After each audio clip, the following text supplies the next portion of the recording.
Hello, everyone, and welcome to Boston Balling. I'm your host, Gabby Hurlbut. Happy March Madness week. We are here. I'm so excited. I love college basketball and I love March Madness. It's such a fun time of the year. Hope everybody has those brackets ready to go. I know that, I have some upsets in mind this year, so I'm excited to see what happens in the tournament this year. Hopefully, my UConn Huskies can make a deep run this year. I have faith.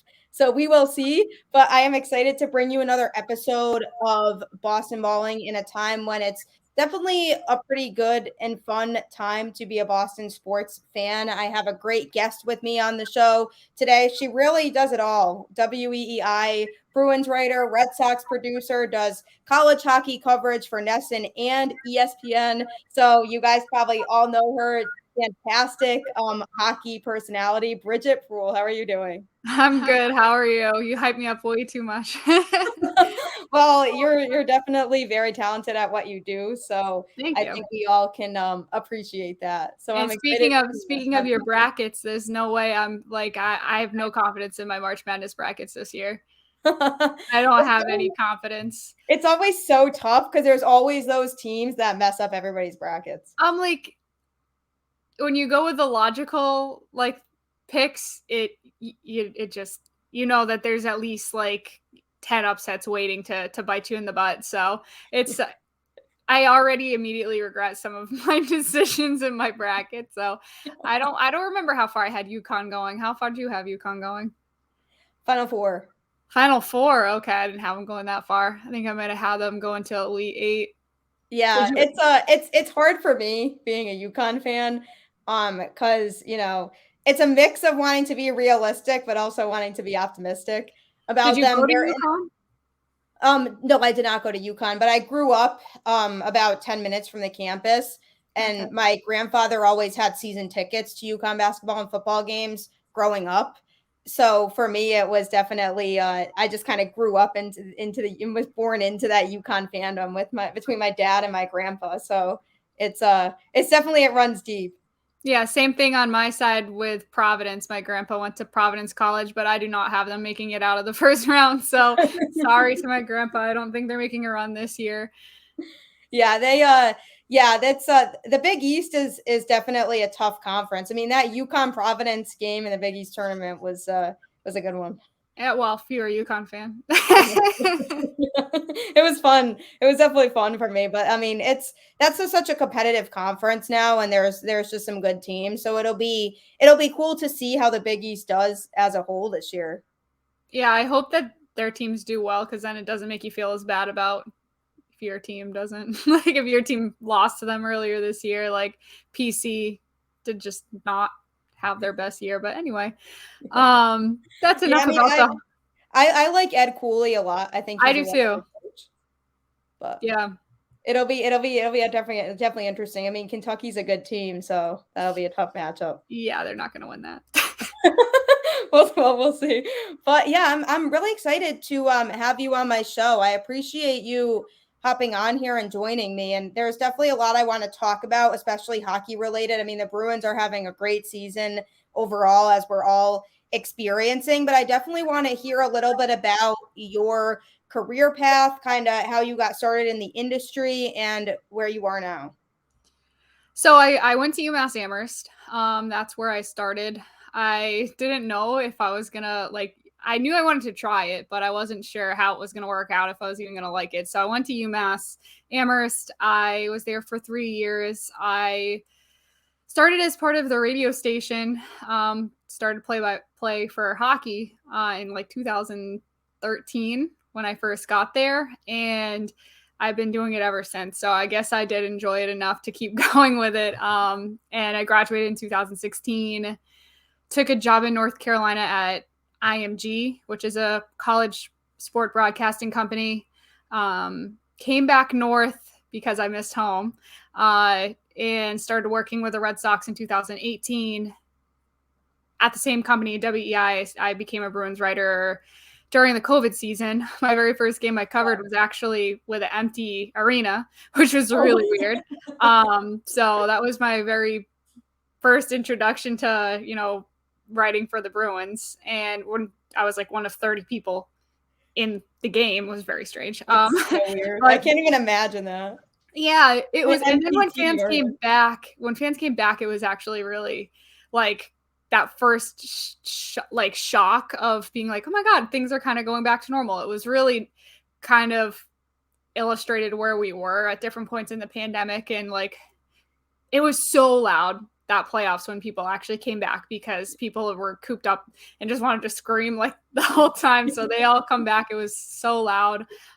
It was great. And then, so this is my third season covering the Bruins. And in the meantime, I've been broadcasting college hockey for Yale and for Hockey East on NESN. So a lot of hockey going on. I actually just had my last broadcast of the year on NESN at UConn. But the men's team lost to UMass Lowell. So sorry for UConn hockey. Yeah, it was tough. I had high hopes for UConn hockey this year, but yeah, they lost to UMass Lowell last weekend, and so that was my last college hockey broadcast of the year. It's kind of hard to believe that college hockey season is coming to a close here unless your team is still left in it.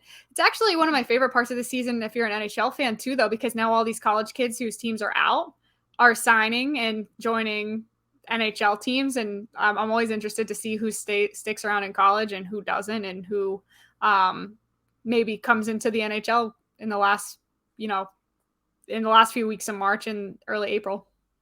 Yeah, it's probably cool to see these kids that you cover and see them, get to where they want to be and sign with a team and be like, this is my dream, is to play in the NHL. So it's probably cool for you to kind of see that process happen. Yeah, it's like the worlds collide. Like I spend a lot of the season broadcasting college hockey going, oh, this prospect from Detroit, this guy is drafted by the Bruins or whatnot. And then to actually get to see them now this time of year come through. Some of the big names will probably come through soon here. Maybe like Devin Levi to Buffalo. You don't know. Like sometimes some of the guys in Hockey East that have had really good seasons we might start seeing, because like Boston College is out, Northeastern's out, and they're not making NCAA tournament. So these guys are coming soon to the NHL.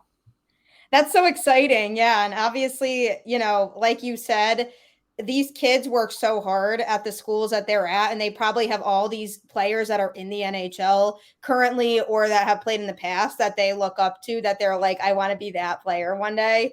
And so it's just cool, seeing that transition for them and seeing these teams be like, I want you to sign with my team. And that must be such a cool feeling for the kids. It's funny too, because sometimes when I'm covering the Bruins and I'm on the ninth floor, I see some of the local guys, say from like, Boston College, Northeastern, even UVM, like from the New England teams in Hockey East.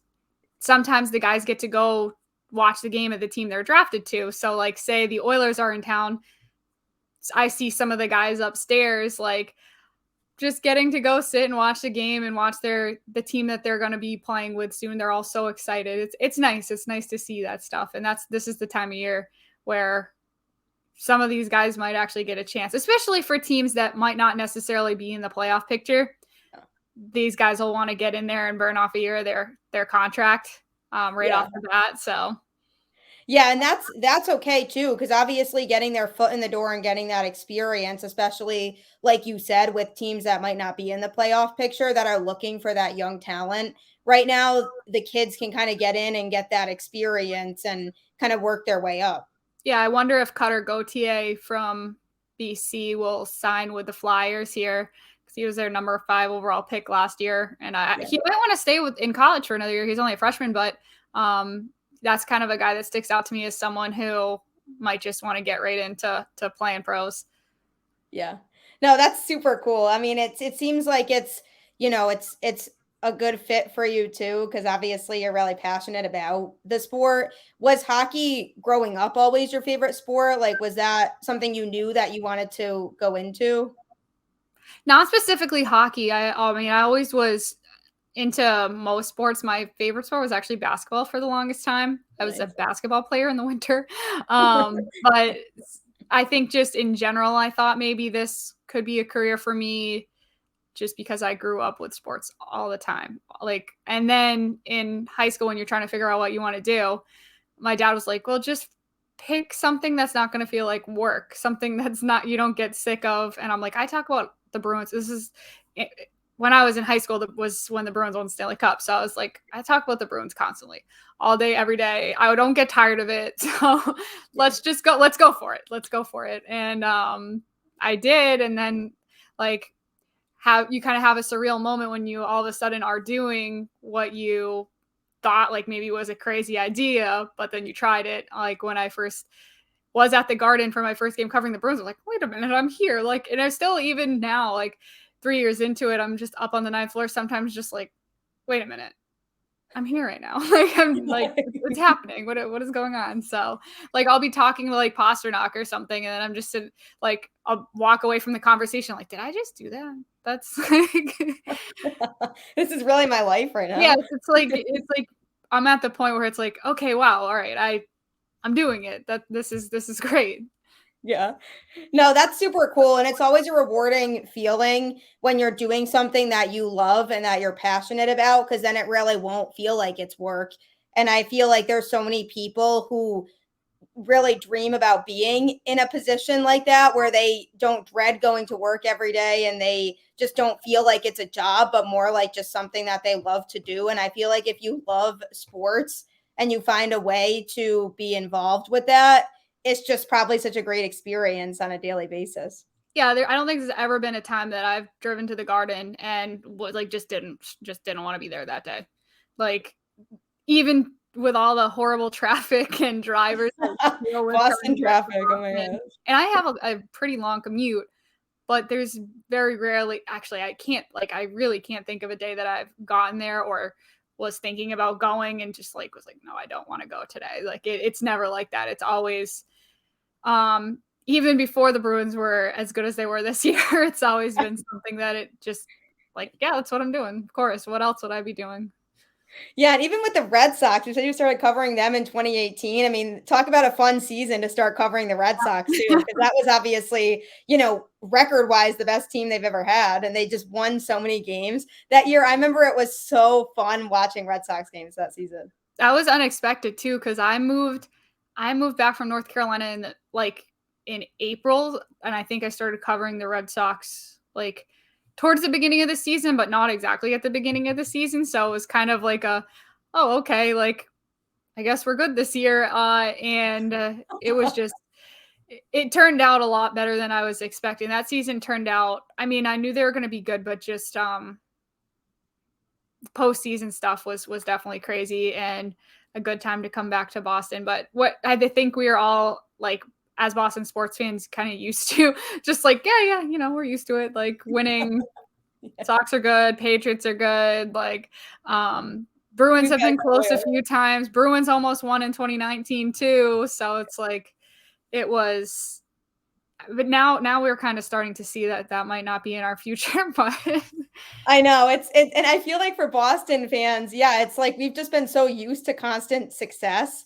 Mm-hmm. I feel like especially our generation and kind of being born into just the success of Boston sports. And so people don't know how to handle themselves if the teams aren't really good, because especially the Patriots. I mean, obviously we got so spoiled during the Tom Brady era, and now it's, they're one of those teams that looks like they might have to do a rebuild, and that they're not really familiar with that because they had Brady for so long. And I feel like for Patriots fans, people are like, wait a minute, I don't really understand what this feels like to be in this position where they're just, there's other teams in the division that are just better than them now. The Cam Newton era was a dark era. Yeah. I try not to relive that experience. I just throw that out. And then today it's like, oh, are they going to try to get Aaron Rodgers? Because this morning I was hearing like, oh, what if the Patriots are trying to screw over the Jets and stop Aaron Rodgers from going there? It would be kind of funny, kind of entertaining. Not huge on Aaron Rodgers, but you know what? It'll be better than the Cam Newton experience. So yeah, I know. And it's I feel like for the Patriots, I mean, they seem pretty committed in trying to make it work with Mac Jones. But if they want to do that, they do need to get him real offensive help. because I feel like he just didn't have enough of that. And so in order for him to succeed, they need a lot more weapons for him than they have. Well, they've lost weapons since last season, so they're not in good shape with that either. No, they're not. That's what we're waiting. That's what we're waiting on here. But I'm not super optimistic about their upcoming season. They should have made the playoffs this year too, but they didn't. Yeah, they won, or they lost some games they should have won. The very last game season, with like however many seconds left was just so bad. Yeah, I mean, they found creative ways to lose so many games, and it was really frustrating. And I looked back on the season, and I'm like, there were so many things that could have been prevented, and some of the mistakes that they made during games that just shouldn't have been made. And I was like, this team was so much more capable than they actually presented. Yeah. No, it was a very frustrating season for sure. It's much easier covering the Bruins this year. Like we have a lot of interest in what in our coverage, because especially there was like the drama with the Pastrnak contract. Were they going to be able to sign him? Big trade deadline moves, just how good their goaltending has been, these long stretches of win streaks, and different line combinations. And there's just been interest throughout the season in this Bruins team that has made people seek the coverage more than probably in the past. When you have a team that you think might win the Stanley Cup, the fan base is paying more attention to the injuries and like even stuff that we're covering that's about like some of the other teams in the conference and their trades and where they are. And there's a lot more interest, not that because Boston has always been a hockey city, but it's, you get some bandwagon people as well when they're doing as good as they are. So we've had a lot of listenership on the station and readers of the content that we've been putting out for the Bruins this year. Yeah, I know people who have never watched a hockey game before until this season, partway through the season when the Bruins had a really good start, and then they started watching, and now they've been following the team all season because of how good they've been this year. And if that gets some more people into Bruins hockey going forward, then I'm all for it. But it's kind of funny that you see people who have like never really been interested in hockey before that are now turning to the team because they're really good. Yeah, and maybe those people see a personality they like, and they're like, okay, I like David Pastrnak. He's got all this style and this personality, and he's going to be around for 8 more years, so I'm going to keep watching him play. That's kind of the ideal situation the Bruins are in right now in terms of marketing. Like they have some very likable guys. They have some guys like Charlie McAvoy and David Pastrnak that are going to be here for a long time. So it's easy to sell fans on, the team and some guys, some particular players that they might want to follow, for the next 8 or so years.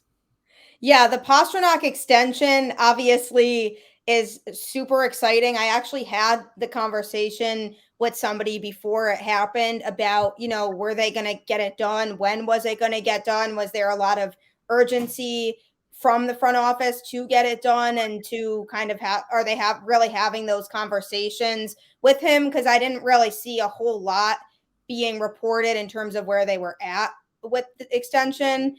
And I was like, this is obviously something that needs to get done. Like, he's such a good talent to have here. He has so much more left in the tank. Like, he's young. Like, they need to lock him up. And then when they finally did, I was like, yeah, this seems like an appropriate, way for them to kind of sum up what they really did at the trade deadline to make it feel like the team is more complete. Because if they hadn't gotten that done when they did, I feel like us as fans now would still feel like there's just something that's unresolved that still needs to happen. And, I'm really, really excited about it. I think it's great for the Bruins. I think it's, he's somebody who now knows he's going to be here for a long time. So I think that's going to, continue to show in his play that he's like, this team really wants me here and they value my presence. And I think it's going to, he's going to live up to that contract. Yeah, I think that contract is going to look like a bargain in like 2 or 3 years, right? Because other guys are going to get more money as each year goes on. The cost of players like him goes up and up, and that's going to look like a discount. partway through this 8-year deal, as his current contract that he was just on looks like after they signed that a long time ago. So, and I do think that at the deadline, by finishing out the Pastrnak contract, which I do think all along was going to happen. I'm not sure what stalled it. I was told that part of the conversation slowing down had to do with wanting the extra $250,000 per year. And that the original number was 11 a year, and everything turns out 8 for 88, like kind of like the perfect looking contract for number 88. But that some of the delay came from wanting to get that extra $250,000. And if you're the Bruins, it should be a no-brainer. Pay the man an extra $250,000 a year. 11 or 11.25. What's the difference? Like, this is a guy that you need to figure out how to get him whatever. He could have asked for more. Like, he still would deserve it. But I agree with you that at the trade deadline, you see them making all these moves for rentals, and they're all really great moves, right? Orlov, Hathaway, Bertuzzi. These are all guys that are going to make your team really good this season, add the depth. But then you're still like, okay, well, those are temporary pieces.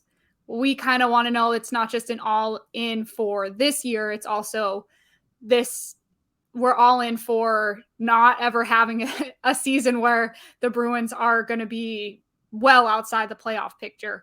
And that kind of just solidifies it, because you have your 2 goalies locked up for next season. You have Lindholm here for a while, McAvoy here for a while. You obviously have the questions of Bergeron and Krejci, how long they want to play for. They're only here on 1-year contracts. Will they come back next year? Who knows? But you see the pieces that they have in place now with Pastrnak as one of those main pieces that you could build around with supplementary players, and you're not going to have to go out next year and get two top centers, and you lose Pastrnak, and there's more to build around when you have him there. And there's also that kind of continuation from one generation, like the Charas and the Bergerons, to these middle pieces that played, like McAvoy and Pastrnak and Marchand, who played with them, and kind of transitioning into this newer core of leaders, which will include Pastrnak now for a long time, and McAvoy as well. Yeah, absolutely. And with the Bergeron and Krejci situation, I honestly wasn't even sure if they were going to come back this year. I almost was leaning towards them not coming back this year, actually. I think that they really weren't decided until the summer, until partway through the off season, they realized they weren't ready to step away. And I think it's funny with Krejci in particular that he's having a great time this year, by the way. He's kind of got an interesting personality. He's kind of sarcastic. He's funny. He's more, but he comes across as serious, even though I think it's mostly sarcastic. He just kind of got the dry sense of humor. He is having a lot of fun this year. And I think that coming back for him was more about just hanging out with his bros, just hanging out with Pastrnak, and all of them making the decision together, I think was important, because they didn't want to come back without each other. So they all I think they all had a conversation with each other. I believe something to do with Tuukka's wedding. Tuukka had his wedding in Italy, and they all went and had a great time. That's awesome. And they were like, yeah, we're getting the band back together. So that's great. They did. And I wonder if they win this year, they'll have had so much fun this year that they're like, why can't we do it again? We're 1 year older, but we still feel like, I don't know what you think, but I don't think Bergeron and Krejci look like they're, on such a decline that next year they wouldn't be able to adequately be top centers. Yeah, they're definitely not washed by any means. They're still contributing, very much contributing. And I think they have enough left in the tank where if they wanted to play again after this year, they could. But I also could see, if they do win this year, them also being we just won the cup. That was our goal, and hanging it up at that point. I do think one is dependent on the other. too. I think if one decides to step away, I think the other one does too. Because that's what I think it all is dependent too. I think if Pasternak hadn't signed, and if in the offseason he's not sure where he's going, then why would they want to like all of those pieces need to kind of agree in order for it to seem like it's worth it to try to run it back if they win or if they don't. Like, is it worth running it back? Well, we need the right guys here at the same time. And as of right now, I think it's set up that they might be tempted to come back next season. I think it's going to be another off season that's the same as this past one, though, where we're sitting around and all of a sudden August rolls around and we're like, well, they still haven't made a decision and nobody's retired, but no one is like last signed. And so and I'm sure they probably won't have made up their mind until partway through the summer, whether they win or whether they lose. So it is kind of interesting because you hear people wanting to go out on top. But I also think, like, if you think your team's still good enough, you gotta give it another try. Like, you gotta try to even extend that legacy, and they enjoy it clearly. So, yeah, and I mean, obviously, this year's team is well set up to go all the way. I mean, obviously, there's the playoffs is such a different animal. Like, it's just basically a different game than the regular season, which is what makes hockey playoffs so fun because any team could just get hot at any time. And it's just so fun in the postseason because everything from the regular season at that point just really doesn't matter anymore. And it's just such a different game to me, which is why I love the postseason. But in terms of the trade deadline, we knew that, they had to get a few pieces, more depth pieces, because they definitely have the core already. And I also was saying, I hope they don't make moves that require them to give up too many impactful pieces that are helping them significantly on this historic run that they've been on this season. So when they do make moves, they need to try to, get guys that can help fill needs without giving up huge impact players. And I think they did a really good job of that because they didn't really have to, give up any of these key pieces to get the guys that they got, and the guys that they got are already majorly impacting the team in their time here. Yeah, there was conversations. They basically everyone kind of knew they needed to add a defenseman. Did they need to add a defenseman as good as Orlov? No. Did we even think that's what was going to happen? Not really. A lot of conversation had either been about Chychrun, who is, a top 4 defenseman, even probably top pair defenseman for a lot of teams, but that the cost was going to be giving up people off your active roster, and that wasn't on the table this year for the team because they liked everyone on the roster was probably going to stick around. Maybe they would have thought about moving Grzelcyk, or I'd even heard Carlo at times, but I don't think they wanted to do that. So Chychrun becomes not an option at that point. Maybe add a depth defenseman. Well, they went out and they added a top 4 defenseman in Orlov, and they didn't have to give up any of their current defensemen, which was really a deal breaker, I think, for them. When you already have such a strong decor, and the point is to add depth. You're not trying to get rid of a Clifton or a Grzelcyk or a Carlo, even if it was for a Chychrun who you might be able to keep around. So anyway, that's a huge move. And not only do they get Orlov, they get Hathaway, 2 guys that Bruins fans probably don't like before they show up in Boston because they're tough to play against. They're those guys that you'd want to have on your team rather than be playing against. 2 really smart moves. Hathaway looks good on the 4th line so far.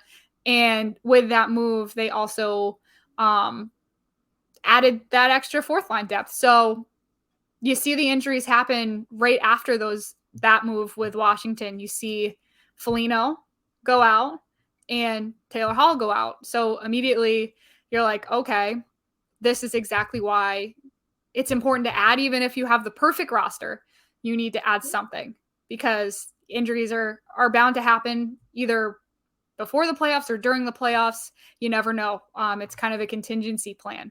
So then, because of the timing of Hall's injury, they're able to go out and get Tyler Bertuzzi from Detroit. And I mean, I guess the silver lining on the Hall injury is when it happened, because now you can add a guy that's not just a fourth line guy. Like, they add Bertuzzi, who can play on the second or third line. They even have been playing him on the first line just to try him out at times. So they're able to make their team a lot better, somehow fit it in under the cap, which once again goes back to the fact that Bergeron and Krejci wanted to take such minimum contracts to come back and play, such team-friendly deals. So, like, all of the cap gymnastics that had to go on to get these three players onto the Bruins was a huge accomplishment for Don Sweeney. He's had a great year besides the Mitchell Miller thing. So, like, everything else he's done has been dark day. Perfect. But so they did exactly what they needed to do. And you see some of the other big swings that teams in the Eastern Conference took at the trade deadline. You see Toronto going out and adding a bunch of pieces, including O'Reilly. And then you question now, the conversation I was having with my coworkers today was, now with Svechnikov out in Carolina, out for the season, you're looking at a Carolina team that should have been swinging the way the Bruins were, the way that Toronto was, the way that, you know, the other top contenders in the Eastern Conference were, because now you're missing one of your best forwards and your forward depth wasn't where it needed to be in the first place. So the importance of having a good trade deadline, we're starting to see it already. Yeah, it's so true. And I feel like Carolina is one of those teams that, you know, heading into this season, they were a team that I was keeping an eye on as, you know, would be a threat most likely. And it's like, if you don't have the depth to replace some of these players that do get injured, then you're just not going to go anywhere in the postseason. And I think the Bruins did a really good job of, you know, compensating for the players that are out. And, you know, Don Sweeney deserves a big round of applause for what he's done with this team this season. And I think even, you know, from a coaching standpoint, I was excited to have Montgomery here, but obviously nobody knew that they were going to have as good of a season as they're having so far. And I do credit him for some of that too, because obviously coaching is super important. And, you know, I think obviously everybody liked Bruce Cassidy for the most part, from a fan standpoint, in terms of, you know, his success in Boston and what he was doing with this team. But I know from a player standpoint, the players, I don't think were as on good terms with him at that point. And so I think a change was probably needed. And we're seeing how evident that is now, that, you know, even though somebody's been there for a while, sometimes just getting a fresh face in there is beneficial. And I feel really good about where the Bruins are at with that too. Yeah, I think the word that we used the most when Cassidy got fired was scapegoat, because it kind of looked like he was the one that was taking the blame for a rough series against Carolina that didn't go the way that, you know, it probably should have gone. And he was doing as much as he could at the time, it seemed, to work with the pieces that he had. And Montgomery has done a really good job. I like talking to him. He's a nice guy, very different personality than Bruce Cassidy. I think his approach is different in that he kind of just leaves them be for the most part. Like, he knows he has Bergeron, and he knows he has Foligno, and he knows he has these other voices. And I've even heard him say that, like, sometimes he's behind the bench and he'll start saying something, and then Bergeron will tell him, like, no, don't worry about it. And then, like, Bergeron. So, so there's a lot of, like, him helping with the practice stuff, the technical stuff, implementing systems, but he has such an experienced veteran team that a lot of the, like, there's no need to throw them under the bus. Like Cassidy had at times in like post-game press conferences, called guys out, and Montgomery has a different approach. Obviously there hasn't been a lot to call out this year, so we haven't seen that. I guess when everything's going well, there's no need to be a bad cop at any point in time, and you know, it all works out fine for you. Do I think the team would be doing well with Cassidy here still? Yes. But it's impossible to argue that they wouldn't be doing, like, that they could be doing better than this, because there's not really any way they could be doing better. What really is better than this? It's not possible. Like, you'd have to have a perfect season pretty much. But it's interesting to see the dynamics this year. It's a happier locker room. It really is. And the one guy you think of most is Jake DeBrusk, and it is an obvious difference with him in particular. And I think leadership is happy with the way they're able to get their opinion across, and that they have the space to kind of control the narrative of the team, even in the intermissions, even on the bench. It seems to be more of a player-led room. So it's definitely a different dynamic. Yeah, that's good. And with the DeBrusque thing, obviously it's, he goes from asking for a trade last year to where he's at now, and he's having a really good season this year. And you can just even see it in his face that he genuinely seems happier here now. He is. And I think he's one of those misunderstood players, right? There are people that come up and ask me, that know that I cover the team. They'll be like, oh, what do you think of Jake DeBrusk? And a lot of the times their opinions of him are negative because of the, request to be traded. And people kind of have gotten this idea that he maybe is kind of like whiny or like, soft and couldn't handle certain things. Or I actually don't have that impression of him at all. I think that maybe even the opposite of that he worked so hard to get through some of the the mental block that he was having.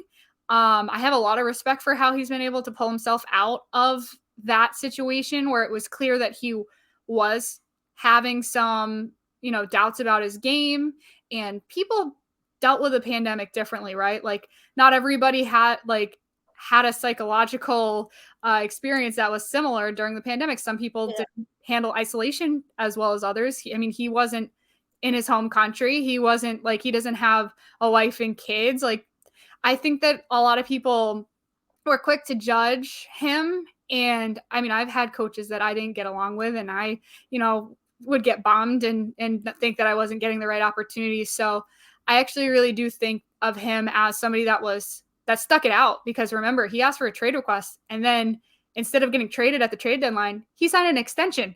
He signed a 2-year extension, decided to stay, and his attitude has turned around, and it takes a lot for someone to do that. And I think that, the support he had around him from his teammates was good, but I really think he's a mentally tough player rather than what people might have been thinking about him when the whole leak came out about the trade request. Yeah, he definitely on Twitter during that time last year was getting a lot of heat, and people were saying some not nice things about him. And at the end of the day, it's also, we have to remember that they're people too. They're people first, really, before they're athletes. And, for him, we as fans don't know the whole situation of what was really going on there behind the scenes with him. And I think people just automatically were quick to jump to, he hates it here, so he wants to leave. Like, why would he hate it here? And there was a lot of just negativity going on surrounding him. And you feel badly getting booed. Yeah. He was getting booed. And I, like I said, I still have people come up to me because they don't like, when you say they're people first, it's easy to see up close, like when I'm talking to him and when you see him interacting with some of the other guys in the locker room, like in person and face to face talking to him, you get a completely different sense of what kind of a person he is. And that he's not like a I feel bad for myself kind of player. He's not, making excuses kind of person. I think actually the opposite. He found a way to fix the problems and has found a way to enjoy playing again in Boston. So I give him a lot of credit, and he's one of those misunderstood guys. Yeah, Boston's a tough place to play, as we know. That really goes for any sport. It's just it's a tough fan base, but it's also a super passionate fan base. So obviously, if you're playing here and you're playing well, the fans are going to absolutely adore you. And I think people just are seeing how well he's been playing this year, and the fact that people are now reassured that he wants to be here, I think has really started to change people's mentality when it comes to him. But I'm really happy for him. I think, he's finally feeling like he's finding his place on this team, which is huge. And I think it would be obviously, if they win this year, he'd just be reassured that he got to be part of something really special this year. Yeah, I think he had a full circle moment at the Winter Classic as well, kind of getting to be the hero on national TV at the Winter Classic with his 2 goals and playing with a broken leg, like scoring one of them with a broken leg. Like that was kind of his full circle moment where you could really feel the fan base embracing him, whereas they hadn't been fully. I think that now we see that full circle trust in him again from the fan base.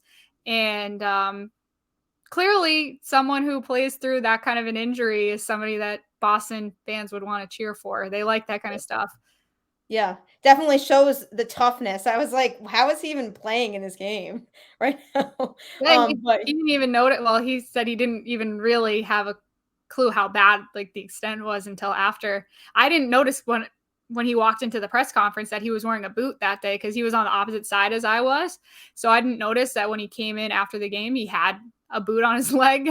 Wow. But yeah, obviously we know the story of that, and he's back. But that was a fairly long, somewhat concerning injury to have.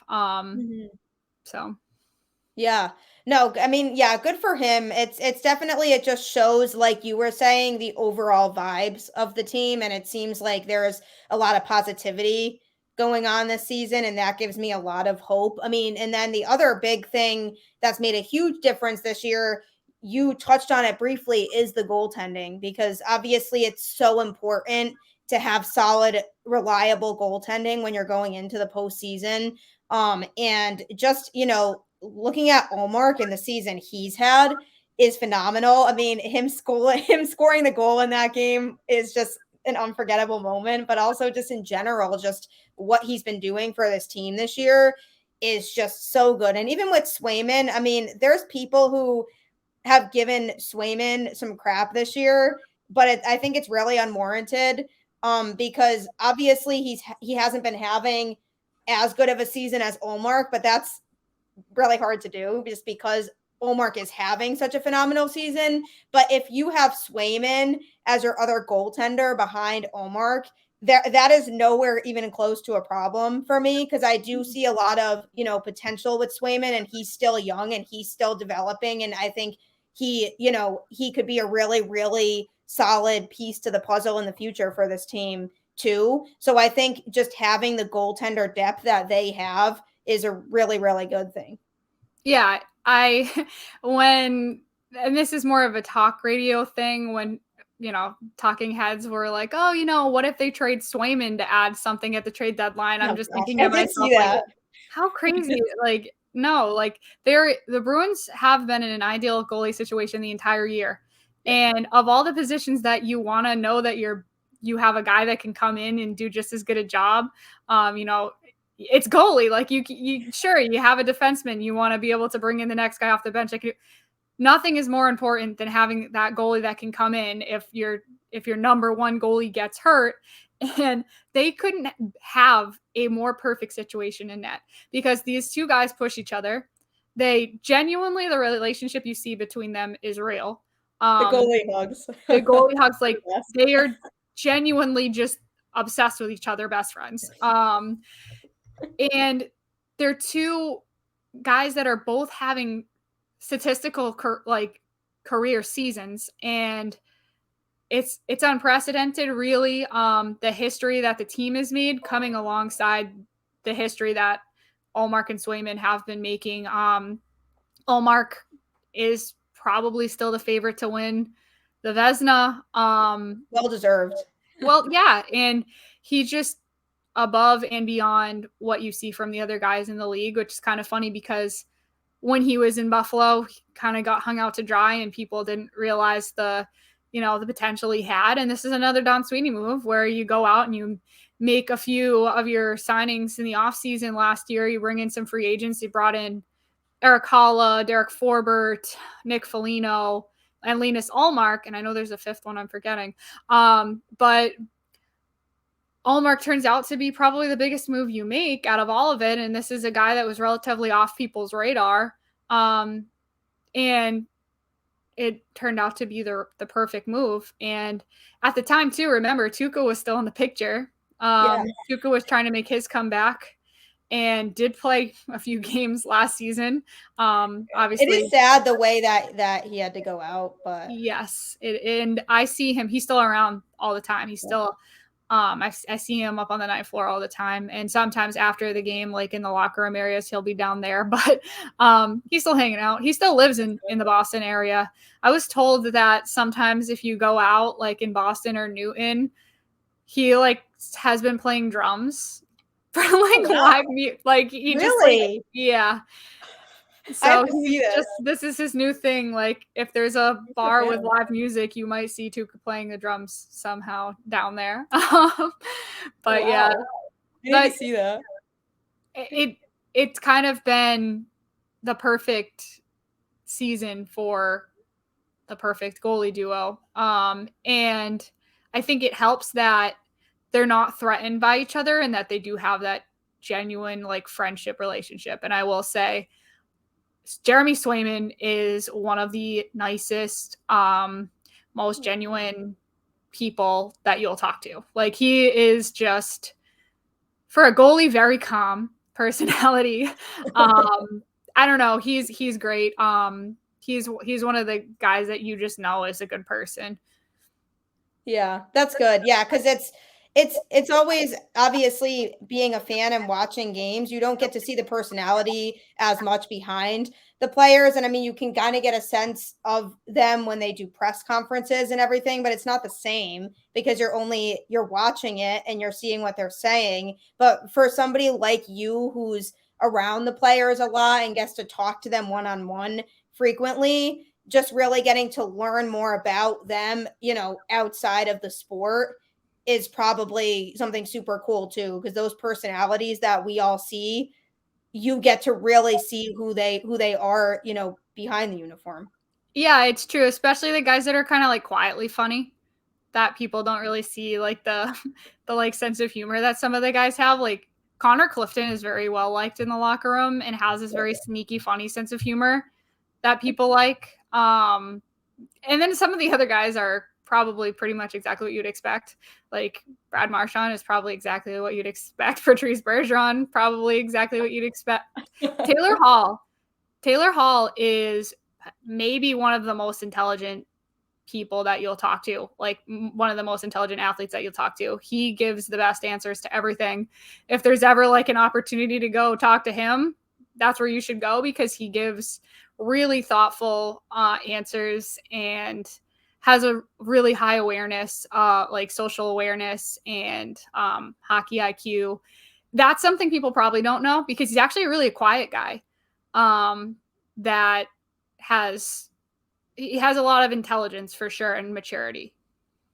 Wow. See, that's so cool to know. That's something that I would never just know or be able to pick up on, So you get to experience those little things about the players too, and it probably just makes the whole experience that much, more interesting for you when you're watching a game too, because you get such a different perspective than, the fans would. Yeah, it's interesting to see the dynamics play out with like Charlie Coyle and Trent Frederic, where I always feel like Charlie Coyle is kind of like the big brother to Trent Frederic, and he's like they're always like kind of together, like throwing a football around or whatever. Like sometimes you just see those little dynamics of like friendships that are going on and whatnot. But yeah, it is interesting to be that close and see what they're actually like. I think it does help you analyze people's play as well, because when you know how people think the game, like you kind of know what they're going to be mad at about themselves or what they're going to be critical or what they're trying to do. So it does help for sure. Yeah, and then from a personality standpoint, how do you feel like, the new players adjust to the locker room? Like when they acquire players at the trade deadline, like the trio that they got at this trade deadline, obviously everybody else in the locker room has that bond and that connection and is so used to being with each other. So how do the new players kind of adapt to that usually? I think that, so I haven't been able to talk to Bertuzzi yet. But when I talked to Garnet Hathaway, who has him and Bertuzzi both have had a history with Marchand in a negative way.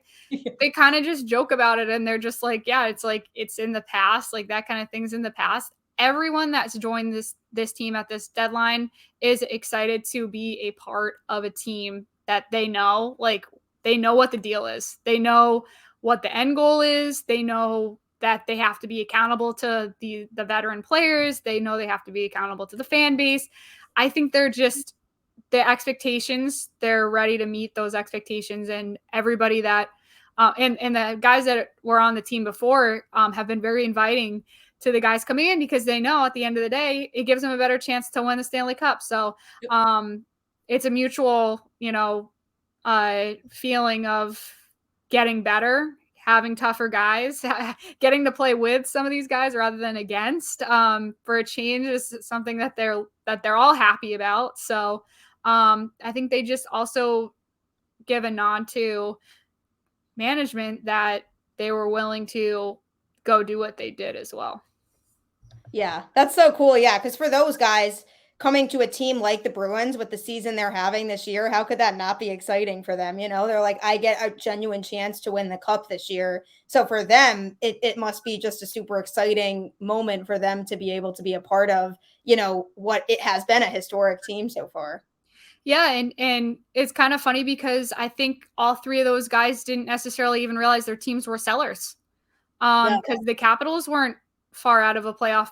Yeah, I was kind of surprised by that, to be honest. So I think that it wasn't even really on their radar too much that they might be getting moved. But really, what an ideal situation to come into. If you're gonna get traded, let it be to Boston. And Garnet Hathaway is from Maine, and went to school at Brown, so he's probably fairly comfortable coming into this area. Not sure what the other two's experiences with Boston, but I know that for the first week they were kind of still like trying to, because they joined the Bruins on the road trip. So then they got back to Boston, and then they were like, okay, well, where am I moving my family? Like, where am I going to get an apartment? And then it was kind of more the logistical stuff. And that's when you kind of start to see the other players really helping them and being like, okay, this is where you should eat. This is where, like, look into apartments over here, and like actually helping them out, like, as humans to try to get themselves settled. Yeah, for sure. It's yeah, because sometimes people don't always think about that when somebody gets traded to another team. It's like they're uprooting their whole family and their whole, situation just to another place. It's like anybody else moving to a different area. There's a period of having to get acclimated to where you're going to. That's just anybody. And so I feel like sometimes with athletes, people forget to think about that aspect of it, that, they have to get used to where they're going. And Boston's not an easy city to get around. No, it's not. And it's not a cheap city. I can't imagine them trying to figure it out. Like, it must be overwhelming at first. So at least they've kind of got that behind them, but they also, I still think, haven't found their full, maybe Orlov. Orlov came in, was good right away. Production wise, did more in 4 games than he did in a whole year, the whole beginning part of the year, like 40 something games with Washington. I do think Bertuzzi is still trying to build chemistry, and that his ceiling with the Bruins is much higher than what we've seen. In that game against Chicago, he should have had a goal, hit both posts and stayed out. Yep. I was so angry at that. A lot of stuff about that game last night was frustrating, but that was definitely up there. Yeah, because that's like, because you almost feel like, first of all, it was going to be a power play goal as well. You almost feel like as soon as they need that one power play goal to get the ball rolling, and he needs that one goal to kind of get the confidence, like, okay, like, I can be a shoot first guy, like, on this line, and just get a little bit of confidence in how he should play with the Bruins. So it's like, it would have been so good to get that little, like, just get the ball rolling for him a little bit. He did end up getting an assist on Frederick's goal, and I thought that third line was really good in Chicago, and that they've been playing well. I think Frederick has shown a lot of improvement this season. And unfortunately for him, when Hall comes back, I'm not sure he's in the lineup, because they're going to throw Hall back on that third line. And I wonder what happens with Frederick, because I don't think they take Nosek out as fourth line center, because I think they just like how he plays defensively and on the penalty kill. And so you're kind of looking at Greer and Frederick as the most likely people to be out of the lineup when Foligno and Hall come back. Yeah. And I agree with you. I've been so impressed with Frederick this year. He's he's been a huge part of this team. And I feel like you've just seen a difference from last year to this year with him. And I think it's going to be unfortunate for him if he loses that playing time, because he really has been a big part of this team. So I'm really impressed with him, but obviously I love Taylor Hall too, so I'm excited for him to come back. I think when it comes to making a playoff run, they're going to need Taylor Hall. So I think that makes sense, but yeah, I think there's a lot of good things going on with this team. If there's any teams that you are concerned about heading into the playoffs or like worried for the Bruins to face, are there any teams in particular that you would say fall into that category? Well, I absolutely would have put Carolina at the top of the list. Me too. But the Svechnikov injury does change things. I still think they have a really good defense. I still think, I mean, they still have Aho and Teravainen, and they have a strong team. But the question becomes, did they do enough at the deadline? Is Svechnikov's injury too much for them to overcome in terms of offensive production? And he's also a guy that can kind of get under players' skin. That is important in the playoffs. A bigger forward. I still think, I guess I would have in the past put them at the biggest concern. I think maybe they're probably below Toronto now in terms of concern. But the good news for the Bruins is that you don't have to play unless there's some sort of catastrophic ending failure where they end up not in the number one spot. What you're looking at is not having to play Toronto or Tampa Bay until at least the second round. So you're looking at a playoff matchup against the Islanders or the Penguins, which are two teams that aren't a huge matchup concern compared to Carolina or Toronto. You hope that either Toronto or Tampa Bay comes out of that series maybe banged up or worn down, and that you get them, a little bit into kind of their attrition and whatever they're facing in the playoffs. Now, eventually, if you have to play one of those two teams, it's playoff hockey, and Toronto has that chip on their shoulder that they haven't been able to get out of the first round, and Tampa Bay is going into it with the same belief that they can win another cup the way that they've been able to dominate that conference for a while now. So I would still put Toronto. I would put Toronto at the top at this point because of the moves they've made and the skill they have and the way they played the Bruins this year. But at the same time, I still like the Bruins over them. And you don't have to see them, like I said, unless there's some sort of horrible downfall that we don't see coming, you don't have to play them in the first round. So you're looking at a different matchup that the fact that you don't have to go through two of those teams is that you don't have to go through both Toronto and Tampa Bay is huge. Yeah, I agree with you. I think Toronto's tough, and they've played the Bruins tough this year.